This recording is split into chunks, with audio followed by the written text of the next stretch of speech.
Guys, if you've only got $2,000 left in your bank account, don't go out and blow it all on a pre-loved Chanel bag and leave $0 in your account, because you know what? That's what I stupidly did. And you know why? Because I was so silly enough to spend all my money and I went broke trying to keep up with the Joneses of the luxury handbag community. Hey everyone, it's your girl Lady Vintage Bags here, and today I want to talk about a serious topic of what happens when you overspend and you get caught up in the syndrome of keeping up with the Joneses. This is something that I'm sure has happened to all of us, at least in some point in our adult life, whether it be real life or because of online fake lives that we see. Big houses, big cars, big vacations, or as we call them in Australia, holidays, or handbags, whatever it is that's your topic where you find yourself getting caught up in hype, swept up in trends, spending more than you should, you'll probably find that you're stuck in some sort of cycle where you're trying to keep up with the Joneses, whether it's the Joneses you see in real life, whether it's your family or friends, or people you see online, like people with YouTube channels or Instagram or TikTok or whatever it is. And for me, where I fell into the trap was keeping up with the handbag Joneses. And it wasn't even trying to keep up with people in my real life. I have very little people in my real life that I know that are actually into handbags as much as I am. For me, where I fell into the trap was seeing people online. So Instagram, YouTube. Guys, for many years, it was so normal to see people with huge, massive handbag collections, 20 handbags, 30 handbags, $100,000 collections, $150,000 collections, one bag costing 20 grand. Guys, I was so caught up in the hype. I was swept up in all this luxury mania. I found myself in a position where I was down to my last $2,000 in my account. And what did I do? I bought myself a pre-loved Chanel bag. Guys, that's never a good idea when you're down to your last $2,000. Really silly of me to do that, and I'll advise anyone against making that silly mistake that I did. That was really bad financial decision at that time. So guys, how did I find myself in a situation where I was making a decision like that? Guys, sometimes it's keeping up with the Joneses thing and overspending. It's a slow creep. It just slowly creeps up on you. It's not like you go from normal spending one day to spending like $1 gazillion on something hardcore another day. You find yourself that sometimes you don't even realize what you're doing until you're a little bit deeper into it. It just started out, it's just like a fun hobby, collecting bargains on these luxury vintage designer handbags. Just starting out with Louis Vuitton because that was more in my price range. You know, I discovered people on YouTube and they were talking about how they were buying things pre-loved and how it's so much cheaper. And then I'd see them on Instagram and it just started like that, like $200 handbags, $300 handbags. And for me, it's like, wow, I can have a quality luxury brand like Louis Vuitton for $200-300 US. And it was just like I was getting these endorphin hits, these dopamine hits every time I'd get a bargain. I was like, wow, great deal.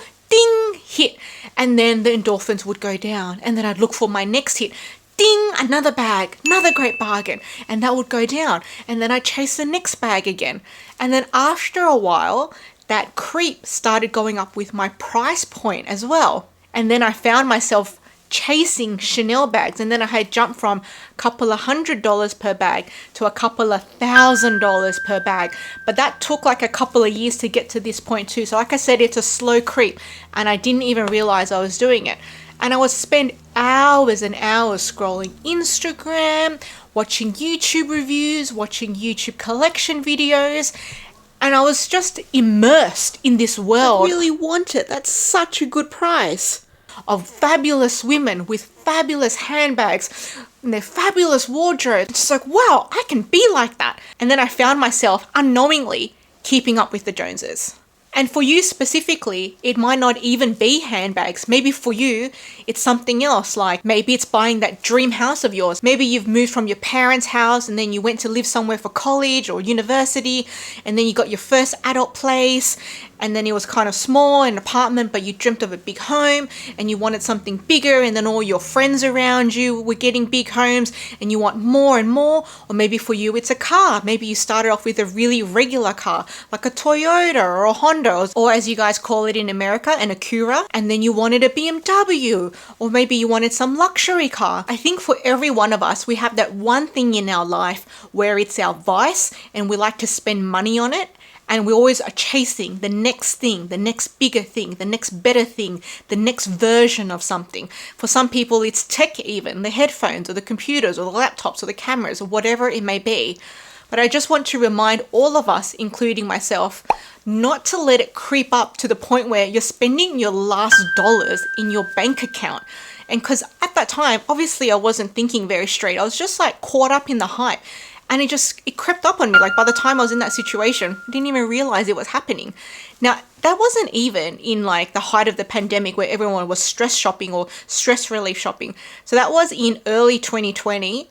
And I hadn't even had a YouTube channel. So it's not like I was trying to be an influencer or something at the time. That was just in my normal life, in my little bubble of a life.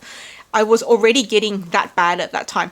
Luckily, I hadn't done that again from there. But hey, sometimes you just have to like hit rock bottom when you're in some topic before you realize, oh my gosh, okay, I'm being completely silly. Why on earth did I do that? Let's not do that again. That is terrible. And sometimes you think to yourself, how are these people, maybe in both your real life or the online influencers, how are they affording these grand things or these grand lifestyles or these grand handbag collections that we see? It's because number one, maybe they're just not regular folk. Like maybe the people in your real life with these grand things, they are just super successful. They've worked like super hard for it and they've literally got the dough, they've got the money, they've got the cash to do it. And on the other hand, online, these guys are influencers. They're sponsored. They get things for free. They get sent things. They are living online, not their real life. They're not portraying their real daily life. They're portraying a manufactured life for the purpose of selling something to you because that is their livelihood. That's their job. Just like if your job was to be a cashier, your job is to ring things through the cash register. Well, their job is to make sales on things or to advertise things. So no shade on the influencers, but we just as the consumers and as the viewers have to remember that what they're portraying is a job and that's not their real daily life. And it's so easy for us normal people to get caught up in what we see that sometimes we lose sight of and we lose track of our own finances, the reality of our own finances, and the idea of living within our means, because sometimes our desires exceed our means. And come on, sometimes it's just like way too easy to borrow money. It's really common thing. I don't know about any other country, but here in Australia, it's really, really common for people, particularly like, younger couples, when they get a mortgage on their home, they'll get extra money to renovate their home, extra money to get that nice car that they wanted, extra money to get the furniture, all in the mortgage. So just pull out more and more and more and more. And actually at the moment, a lot of people are going through mortgage stress because of interest rate changes.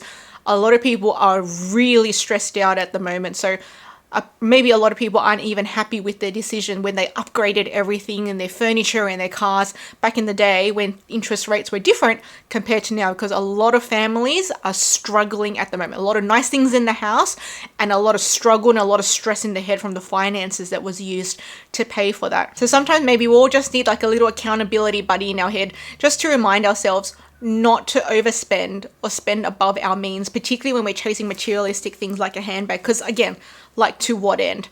And I have another video on this topic as well called Getting Poorer But Love Buying Luxury Handbags, which is like a bit of an encouragement video for when you're struggling against being abstinent from shopping from handbags. So if you're currently chasing a handbag, but you need that little bit of encouragement to not buy it and save that money instead, I recommend you watching that video, which I'll link up above and in the description box down below. So guys, I hope you don't make the same mistake I did and use your last $2,000 and go broke trying to buy a luxury handbag, because that's not the way to go. Learn from me, guys. See you.